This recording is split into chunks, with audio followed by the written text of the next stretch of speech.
अप्रत्यक्ष रूप से जो भी दिव्य शक्तियाँ विराजमान हैं उनको भी नमन करता हूँ।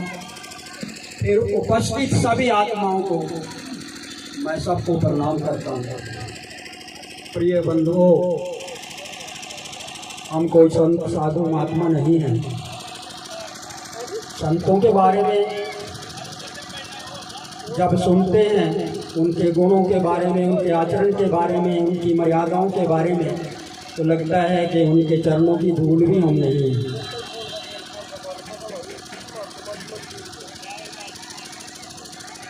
जो बात किसी की समझ में ना आए, कृपा उसे यह समझ के छोड़ देना कि ये बात मेरे लिए नहीं है। क्योंकि ज्ञान और वैराग्य, भक्ति दो मार्ग हैं। ज्ञान और भक्ति दो मार्ग हैं। एक जंगल में एक कुआं था, उसमें एक मेंढक रहता था। बरसात के दिनों में समुंदर से एक मेंढक उस कुएं में आ गिरा। तो जो मेंढक कुएं में रह रहा था, उन्हें आपस में जो भी राम नमस्ते होती है हुआ, हालचाल पूछा। तो पूछा कि आप कहाँ रहते हैं? उसने कहा मैं समुंदर में रहता हूँ। कुएं में रहने वाला मेंढक, उसने छलांग लगाई। उसने कहा इतना बड़ा होता है समुंदर? उसने कहा नहीं, इससे थोड़ा बड़ा होता है। उसने और बड़ी छलांग लगाई, इतना बड़ा होता है? उसने कहा नहीं। तो उसने जोर लगा के पूरे कुएं में छलांग लगाई। उसने कहा इतना बड़ा होता है। प्रिय बंधुओं, हरि अनंत, हरि कथा अनंता, कहा है सुनई बहुविधि सब संता। जिसके पास जितना ज्ञान है वो उसके आधार पे ही वर्णन करता है। सीढ़ियों पे खड़े हैं, तीसरी चौथी क्लास का बच्चा भी विद्यार्थी है, 8-10वीं वाला भी बच्चा है, इससे आगे पढ़ने वाले भी। लेकिन पूर्ण ज्ञान, श्रीमद् भागवत महापुराण में भगवान ने कहा है कि 3 लोक में कोई भी मेरी आज्ञा का उल्लंघन नहीं कर सकता। जीव की स्वतंत्र सत्ता सिद्ध ही नहीं होती।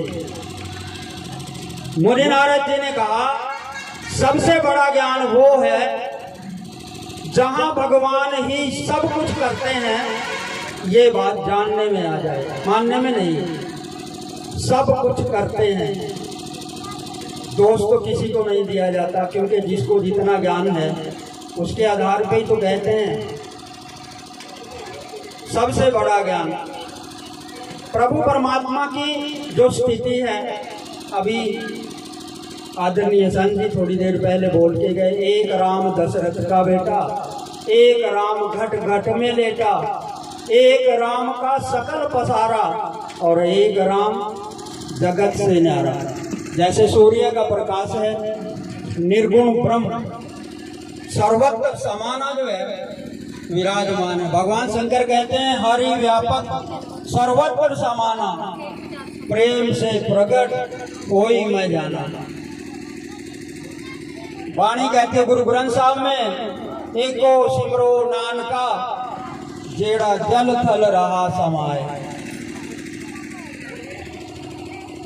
भगवान कृष्ण ने कहा श्रीमद् भगवत गीता में, ना सतो विद्यतो भावो न भावो विद्यते सतः। असत का अस्तित्व नहीं है और सत का अभाव नहीं है। ये सूर्य पृथ्वी से 13 लाख गुना बड़ा बताया जाता है, लेकिन संध्या के समय इस सूर्य का अभाव हो जाएगा, इतना बड़ा। लेकिन शाम को 6 बजे ये नहीं मिलेगा। एक तारा ऐसा मिला है जिसमें भी सूर्य आने के बाद भी कुछ जगह बच जाती है। दिन में वो कहीं दिखाई नहीं देता है, लेकिन प्रभु पिता परमात्मा ब्रह्म जो है, भगवान कह रहे हैं सत्य का कोई भी कमी नहीं है, असत्य का तो अस्तित्व ही नहीं है और सत्य का अभाव नहीं है। भगवान से सुई की नोक जितनी दूरी भी हम नहीं बना सकते। सुई की नोक जितनी भी दूरी नहीं बना सकते। और जीव की बात छोड़िए, स्वयं भगवान भी जो है वो जीव से जरा भी दूरी नहीं बना सकता। जीव और ब्रह्म के बीच में माया है। प्रभु न चाहते हैं संसार नाच रहा है, भगवान ने अपने खेलने के लिए संसार रचाया है। आप स्वयं विचार करके देख लीजिए कि क्या मनुष्य कुछ कर सकता है? कोई भी, छोड़ दो मनुष्यों की बात, कोई ऐसा देवता नहीं है जो स्वतंत्र हो। देवताओं को भी छोड़ दीजिए, ब्रह्मा विष्णु महेश वो भी परतंत्र है, उनको भी नचाने वाली कोई सत्ता और ही है। लेकिन जो जहाँ खड़ा है, जिस सीढ़ी पे खड़ा है, जितना उसका ज्ञान है उसके आधार पे क्या गलत तो कोई भी नहीं है, कोई भी गलत है ही, क्योंकि भगवान ही तो सब कुछ कर रहे हैं। कोई ही सोई जो राम रची राखा, को करी तरक बढ़ावई शाखा। अगर हम ही करने वाले होते तो फिर दुखी क्यों होते, परेशान क्यों होते, गरीब क्यों, बीमार क्यों? एक आदमी जो कोमा में है उसमें आत्मा तो है, जिंदा है, लेकिन वो कुछ भी नहीं कर सकता। क्या कारण है? ड्राइवर नहीं है, प्रभु पिता परमात्मा उसको नचा नहीं रहे। कोई भी जीव, कोई भी तीन लोक में अपनी इच्छा के अनुसार नहीं जी सकता। थोड़ा सा दो तीन बातें मृतमंडल की छोड़ दो, देवलोक की भी छोड़ दो, हम ब्रह्मा विष्णु महेश के बारे में थोड़ा सा आपको बताते हैं। इतिहास गवाह है, शास्त्र विदित बात है। ब्रह्मा जी जिन्होंने ये सृष्टि बनाई है, उनको भी भगवान ने नचाया है। माँ पार्वती जब दक्ष के यहाँ उन्होंने अवतार लिया, भगवान शंकर से उनकी शादी होने वाली थी, तो शादी के समय ब्रह्मा जी की दृष्टि में दोष आ गया। विचार करना, ब्रह्मा जी जिन्होंने सृष्टि की रचना की, उनकी दृष्टि में भी दोष आ गया। एक बार नहीं हुआ, दूसरा अवतार हिमालय के यहाँ हुआ, फिर भगवान शंकर की शादी के समय ठीक वैसा ही हुआ। और एक बार हमारा ये कपाल मोचन है, कपाल मोचन कहिए, यहाँ पर यज्ञ हुआ। यज्ञ में पूर्ण आहुति पे सहमति नहीं बन पाई। ब्रह्मा जी कहते हैं मैं पूर्ण आहुति दूंगा, भगवान शंकर ने कहा नहीं हम देंगे पूर्ण आहुति, और विष्णु भगवान ने कहा नहीं हम देंगे। तो वहाँ पर कलयुग भी थे। देखिए, परमात्मा ही हर एक रूप में स्वयं विराजमान है। दो तीन चार परमात्मा नहीं है, एक ही है। जैसे दूध से दही बन जाती है, मक्खन बन जाता है, मक्खन से घी बन जाता है, दूध का ही पनीर दूध का मावा बन जाता है। एक ही चीज के कितने सारे वो। अब ये जो वनस्पति है, इसमें भी तो आत्मा है। जब तक आत्मा नहीं होती, ना होती तो ये सूख जाते हैं। और इनकी भी बात छोड़िए, हम जो बीज मिट्टी में दबा देते हैं, भगवान की कृपा के बिना, भगवान की प्रेरणा के बिना वो भी अंकुरित नहीं होते हैं। हमारी भी जीव जो भी है एक बूंद से उत्पत्ति होती है। अमृत की एक बूंद में हम होते हैं। हमारा पूर्ण निर्माण कौन है वहाँ पर करने वाला? तो प्रिय प्रभु ही हैं जो सब कुछ करते हैं। तो वहाँ कलयुग ने कहा मैं पूर्ण आहुति दूंगा, उन्होंने कहा नहीं, तो वो बीच में छोड़ के चले गए। और जैसे ही ब्रह्मा जी ब्रह्मलोक को गए तो वहां जाते ही उन्होंने मां सरस्वती को देखा और दृष्टि में दोष। भगवान शंकर और भगवान नारायण तब तक आदि बद्री पहुंच गए थे। भगवान नारायण परली तरफ और भगवान शंकर थोड़ा उर्ली तरफ बैठे थे। सरस्वती जी आई और भगवान शंकर के गोडे पे बैठ गई। भगवान शंकर ने कहा देवी क्या बात है? उसने कहा ब्रह्मा जी की दृष्टि में दोष आ गया। इतनी देर में देखा ब्रह्मा जी वहां आ गए और देखा भगवान शंकर। सरस्वती जी तो तुरंत पानी का जल का रूप होके प्रयाग में चली गई और ब्रह्मा जी के सर पे भगवान शंकर ने एक मुक्का मारा, होश आया, हम कहाँ भटक रहे हैं। तो प्रिय बंधुओं, एक बात विचार करने वाली है, वो नाच रहे हैं। भगवान शंकर ने भगवान विष्णु का मोहनी रूप देखा, माँ पार्वती बैठी, नंदीगण बैठे और भी सब, लेकिन भूल गए कि यहाँ और भी कोई बैठे हैं और मोहनी रूप देख के ऐसे मोहित हुए, 3 लोक में चक्कर कटवा दिया। वो नाच रहे हैं, हमारी औकात ही क्या है। मैं औरों की बात नहीं कहता, अपने बारे में कहता, आप तो पता नहीं कितने श्रेष्ठ हैं। अब नारद मुनि नैष्ठिक ब्रह्मचारी हैं, लेकिन भगवान की माया देखिए, उनको माया नगरी में एक कन्या का रूप देखकर इतना मोहित किया कि मुनि नारद जी उस कन्या को पाने के लिए इतने विचलित हुए। और लीला थी भगवान की, भगवान को याद किया, भगवान पहुंचे, दर्शन हुए, प्रभु अपना रूप दे दीजिए, मैं उस कन्या से शादी। बहुत कुछ है, मेरा मतलब ये है कि इंसान अगर कुछ कर सकता।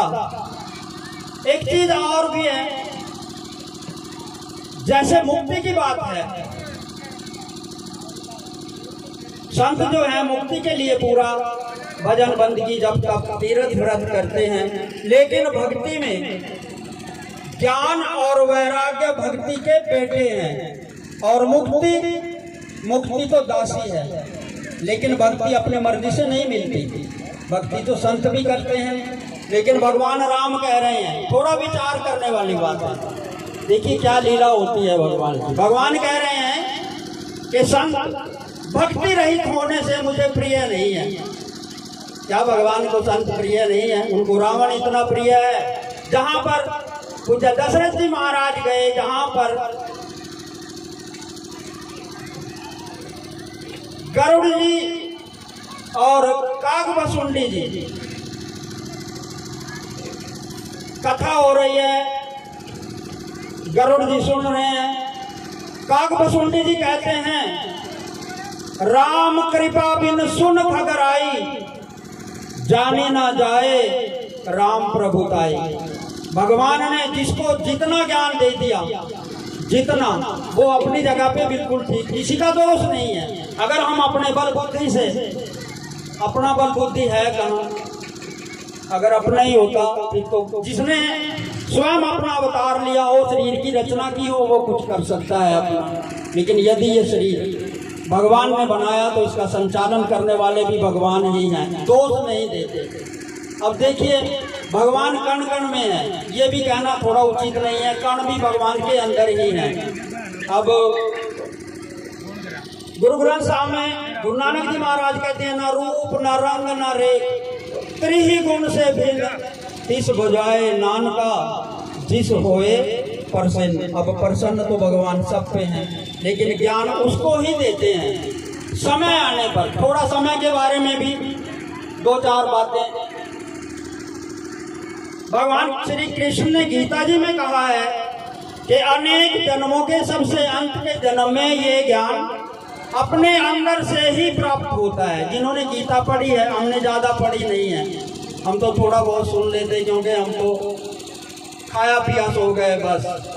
भगवान कहते हैं अनेक जन्मों के सबसे अंत के जन्म में ये ज्ञान अपने अंदर से ही प्राप्त होता है। इसका अर्थ जो है ना, या इसको थोड़ा सा समझ ले, थोड़ा सा समझ ले। जब तक समझ में नहीं आता उसको कोई भी आदमी शायद स्वीकार नहीं करता।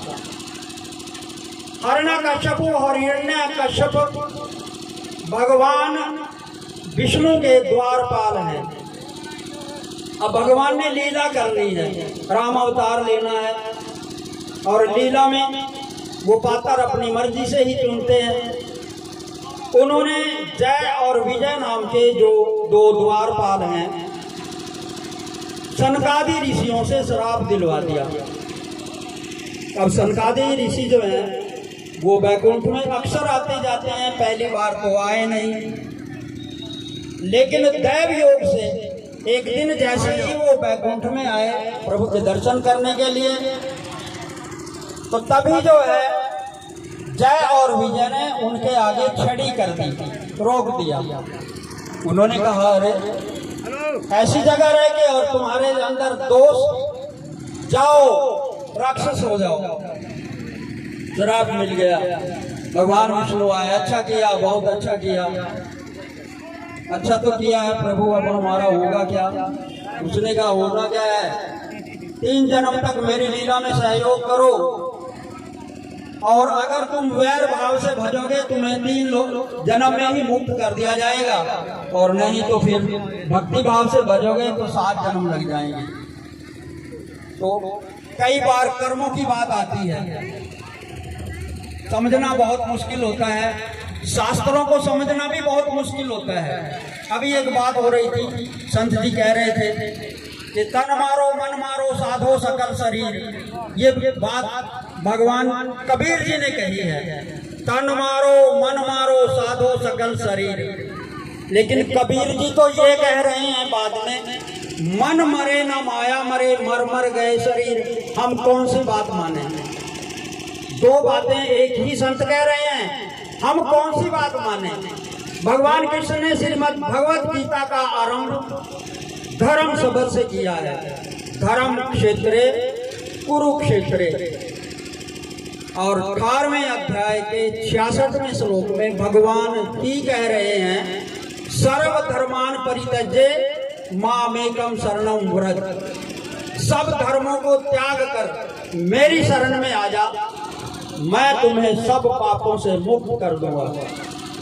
लेकिन प्रिय बंधुओं, भगवान की शरण में तो है ही, दूरी बनाने का कोई उपाय, कोई विधि नहीं है किसी के पास भी। सिर्फ भगवान की जब एक विशेष कृपा होती है तब भगवान अपनी शरण देते हैं। माने जैसे एक पूर्ण समर्पण होता है, तन मन धन सब तेरा, ऐसा रोज बोलते हैं। समर्पण जीवन में एक बार किया जाता है, एक ही बार, दोबारा समर्पण करने की आवश्यकता नहीं होती। और जब समर्पण, देखिए एक बात और, हर एक जीव जो विचार आचार जितने भी हैं, प्रभु पिता परमात्मा से सबकी बातचीत होती है। कुछ लोग, कुछ महात्मा कहते हैं कामिल मुर्शिद मिल जाए खुदा से बात होती है। मुर्शिद बात नहीं करवाता, मुर्शिद तो बताता है ये प्रभु पिता परमात्मा है, ये तुम हो। और जब प्रभु की कृपा होती है वो बात समझ में आ जाती है, और फिर तो संसार का मोह ममता छूट जाता है। क्योंकि जब भगवान के साथ ही बातें शुरू हो जाती हैं, सत्संग शुरू हो जाता है, तो परमात्मा इतने नजदीक, इतने करीब हैं। गलत वो भी नहीं है जो कह रहे हैं ना, एक राम दशरथ का बेटा। इसके लिए भी थोड़ा सा आप समझ लीजिए, निर्गुण ब्रह्म को समझना इतना सहज और सरल नहीं है। लेकिन भगवान राम का चित्र देखकर जो भक्ति मार्ग के पथिक हैं, वो प्रभु परमात्मा में अपना मन चित्त लगा सकते हैं, सहज में, बिल्कुल सहज में। प्राप्ति तो वही होगी जो भी निर्गुण का सगुण रूप है, ये एक दिन विलुप्त हो जाएगा। बहुत को पता है, वैसे तो लगभग सभी को पता है, ये संसार नाशवान है। नाशवान होते हुए भी हम नाशवान चीजों के लिए ही दिन रात दौड़ रहे हैं, भटक रहे हैं। उनके लिए भले ही कुछ भी करना पड़े। कारण क्या है? ये भगवान की माया है।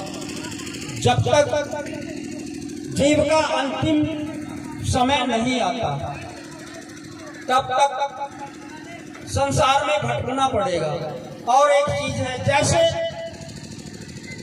हम कुछ सीरियल देखते हैं, फिल्म देखते हैं, उस फिल्म में जितने भी कलाकार होते हैं सबके सब डायरेक्टर की मर्जी से ही कार्य करते हैं। उनमें किसी की भी अपनी मर्जी नहीं चलती, एक बोल भी अपनी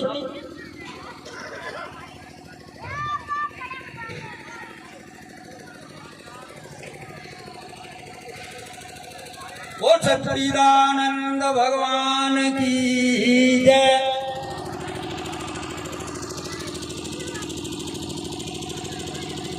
दिल की गहराइयों से अभिनंदन, हार्दिक स्वागत है। और साथ में आपका जो ये टेलीकास्ट आज का जो प्रोग्राम है ये दिखाया जाएगा भाई संदीप दास जी, ये भी हरियाणा से ही है, दयालगढ़ यमुनानगर जिले से।